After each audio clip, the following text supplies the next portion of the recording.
इस जीवन के बड़े दुर्भाग्यों में से सबसे बड़ा अगर कोई दुर्भाग्य है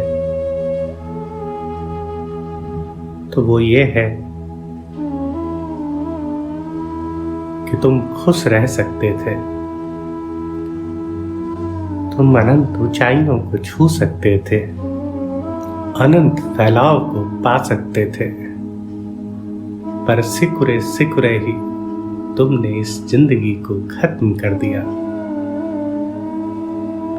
आप अपने आसपास अनंत चीजों को महसूस करते हैं, आप अपने प्रियजनों को देखते हैं, उनसे बातें करते हैं, अजनबियों को देखते हैं, ईश्वर की बनाई इस अनंत सृष्टि को आप महसूस करते हैं। इतनी सारी क्रिएशन आपके आसपास है, आप जिसे जानते हैं, जिसे महसूस करते हैं। पर अगर मैं आपसे कहूं कि आप जो भी महसूस करते हैं, जिसे भी आप जानते हैं, जिससे भी आप बातें करते हैं, ये सिर्फ आप तक ही है, या यूं कहें आपके सिवाय इस संसार में और कोई नहीं है। आपको मेरी बातें अजीब सी लग रही होगी। चलिए एक कहानी सुनाता हूं आपसे। सोचिए आप एक गहरी नींद में सो रहे थे और आपने एक सपना देखा। सपने में आपने एक नया संसार देखा, बहुत सारे लोग देखे, बहुत सारी बातें की आपने उनसे। आपने अपने नए प्रियजनों को देखा, नए मित्रों को देखा। एक पूरी दुनिया आपने सपने में बना ली। पर सोचकर देखिए एक बार कि अगर अब आप उस सपने से वापस आना चाहते हैं अपनी असल जिंदगी में, तो आप कैसे आएंगे? क्योंकि आप तो अभी सपने में हैं और असल जिंदगी में वापस आने के लिए कोई घटना वहां घटनी चाहिए जहां पर आप हैं, जहां से सपने की शुरुआत हुई। सोच कर देखिए कि अगर आप सपने में हैं तो सपने से वापस कैसे आएंगे? आप कितनी भी तरकीबें लगा लें, सपने से वापस आना आपके लिए संभव नहीं है। सिर्फ एक ही तरीका है आपके लिए सपने से वापस आने का, कि आप जान जाएं ये सपना है। आपके जानते के साथ ही ये बुलबुला फूट जाएगा और आप वहां आ जाएंगे जहां पर आप थे।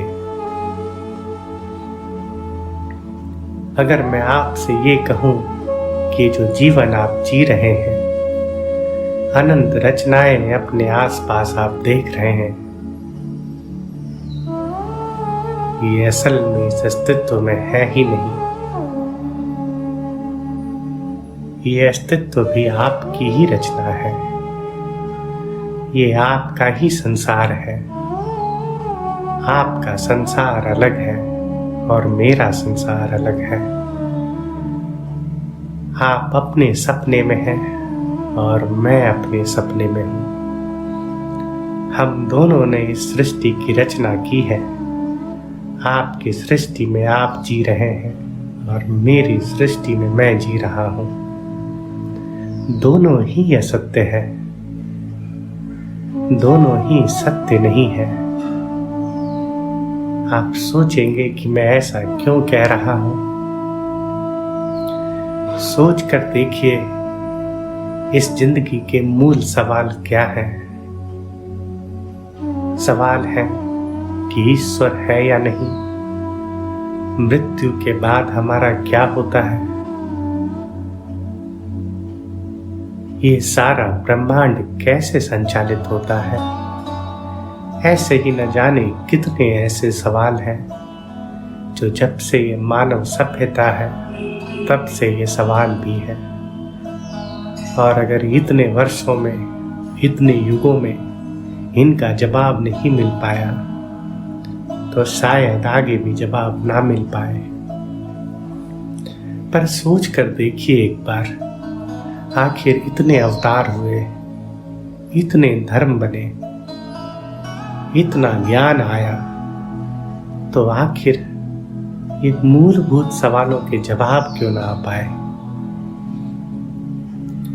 इसका कारण सिर्फ इतना है कि जो अवतार हुए, जिन्होंने जाना कि ये संसार स्वप्न है, सब कुछ माया है, तो उन्होंने अपने संसार में ये जाना, अर्थात अपने सपने में ये जाना, वो उनकी सृष्टि थी जो उन्होंने रची। जिन्हें हम अवतार कहते हैं, जैसे उन्हें ये ज्ञान हुआ कि ये माया उन्होंने रची है, ये उनकी ही माया है, तो उनका बुलबुला फूटा, उनका ये मिथ्या संसार खत्म हुआ। पर वो हमसे कैसे कम्युनिकेट कर पाएंगे?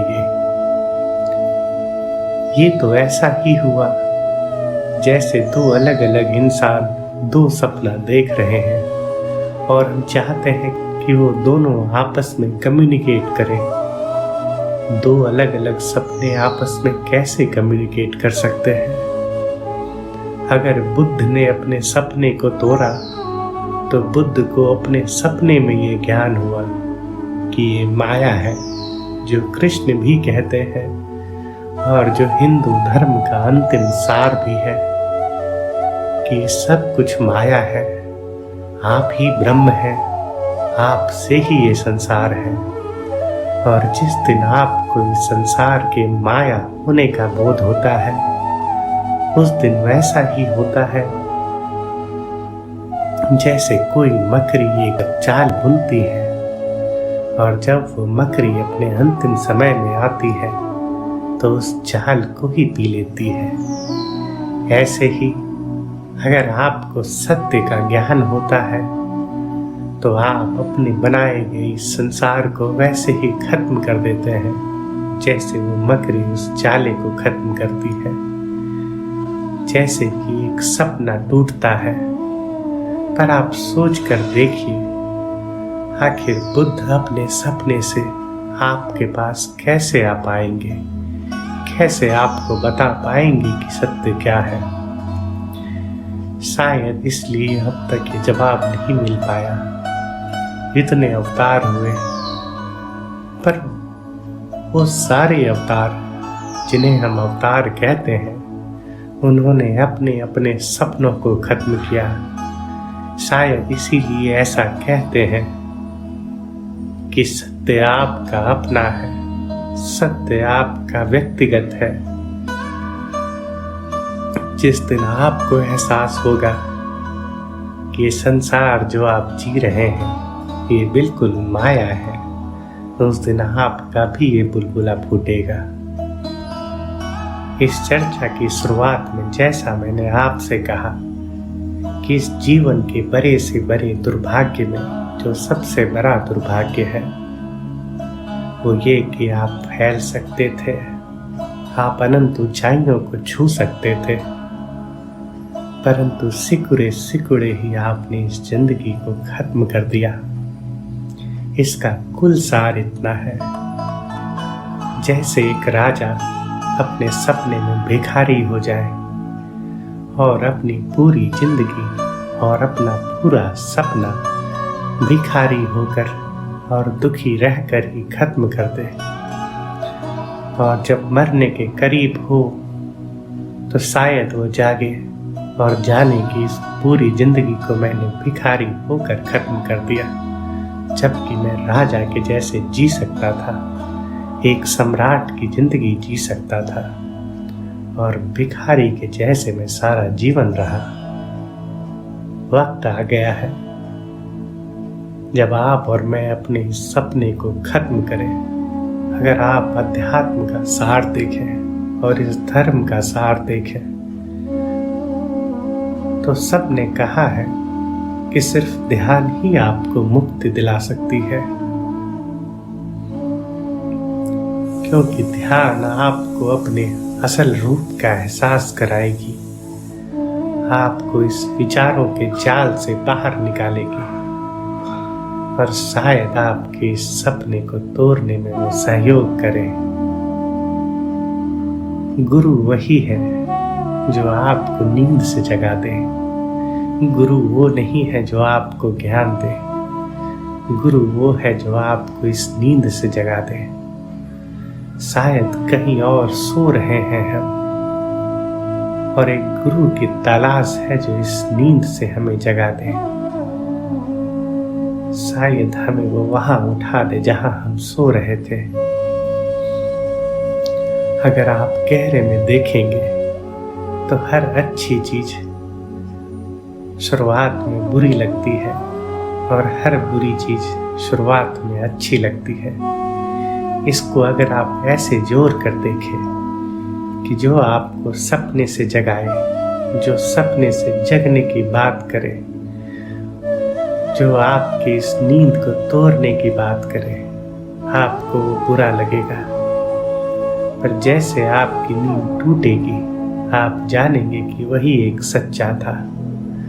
और जो भी आपके इस सपने को सघन करे शुरुआत में आपको वो ही अच्छा लगेगा, परंतु वो अच्छा तो कभी नहीं था। ईश्वर से प्रार्थना करता हूँ